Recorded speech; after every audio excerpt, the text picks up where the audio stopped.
And it's time to bring you sport here on Joy News Prime. My name is Hans Mensah, and the gauntlet has been laid down. If the Black Stars want to be at the 2022 FIFA World Cup in Qatar, they must top a group that involves South Africa, Zimbabwe, and Ethiopia after the draw was decided in Cairo just a few hours ago. Ghana find themselves in the same group as South Africa, Zimbabwe, and Ethiopia. Let's go through all the groups for you.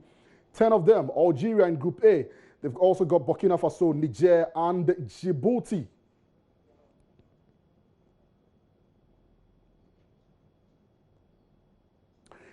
Group B has Tunisia, the Chipolopolo of Zambia, Mauritania, and Equatorial Guinea.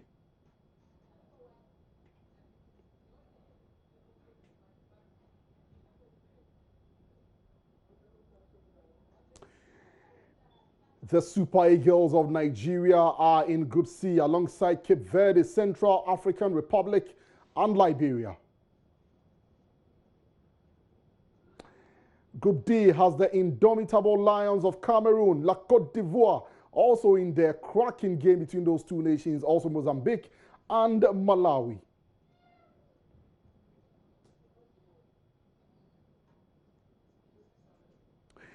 Group E sees Mali alongside Uganda, Kenya, and Rwanda.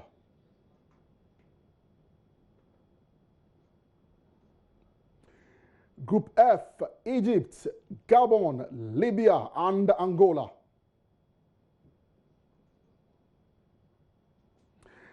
Group G has got the Black Stars of Ghana, Bafana of South Africa, Zimbabwe, and Ethiopia. Senegal, Congo, Namibia, and Togo make up Group H. Morocco, Guinea, Guinea-Bissau, and Sudan find themselves in Group I. And Group J, DR Congo, Benin, Madagascar, who dazzled at the last AFCON, and Tanzania.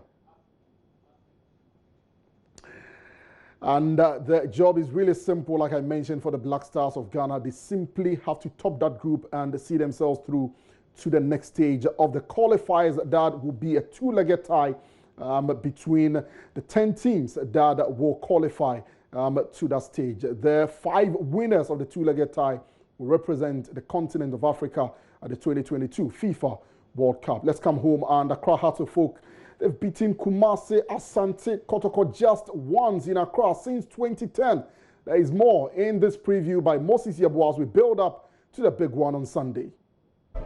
The two giants of the Ghana Premier League will renew their rivalries this weekend. Hearts of Oak will welcome Kumasi Asante Kotoko to the Accra Sports Stadium in the latest installment of the Super Clash. Kotoko might fancy their chances this Sunday, with clashes involving these two teams in Accra ending in favor of the Porcupine Warriors. Since 2010, Kotoko have managed to win 4 out of 7 matches played at the Accra Sports Stadium, with 2 ending in a draw.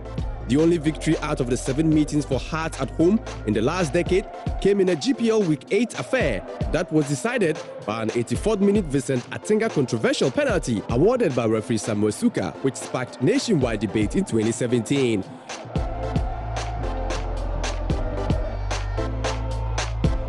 Meanwhile, the recent meeting between Hearts and Kotoko at the Accra Sports Stadium was in the normalization special competition.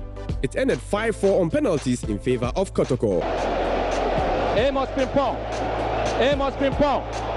He scores, and Kotoko are through. So will the Rainbow Lions go beyond any desire for revenge on Kotoko, or will the Porcupine Warriors continue their dominance over their foes on Sunday?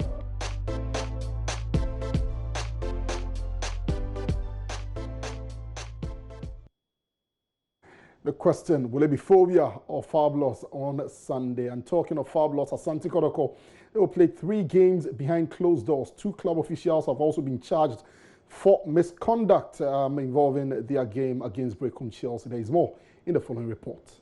This decision was taken after the disciplinary committee received Asante Kotoko's reply to the charge sheet sent by the prosecutor. While Asante Kotoko accepted guilt for the conduct of their supporters, the club pleaded for mitigation, based on which the disciplinary committee empaneled 5 members to hear the case. In deciding the case, the disciplinary committee considered the various breaches of the GFA disciplinary code and Premier League regulations as stated in all 4 charges against the club, based on which the prosecutor preferred punishments.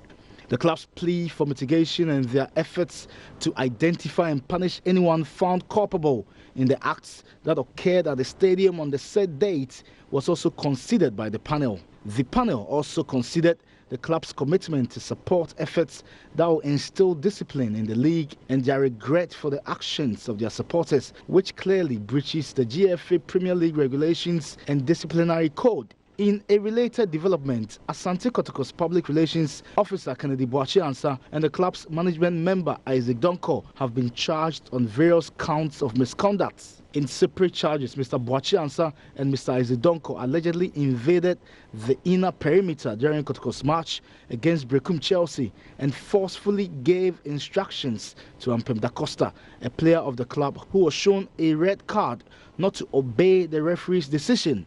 The club's PRO's actions brought the game to temporary halt, which eventually gave Kotoko supporters the zeal to agitate contrary to Regulation 34(1)A of the GFA Premier League regulations. The 2 Asante Kotoko officials have within 2 days to either accept the charge and immediately comply with the sanctions, and that will end this matter, or otherwise proceed to submit their statements of defense. But that's it from me, and of course you can find more sports on myjoyonline.com/sports. My name is Hans Mensah Ando.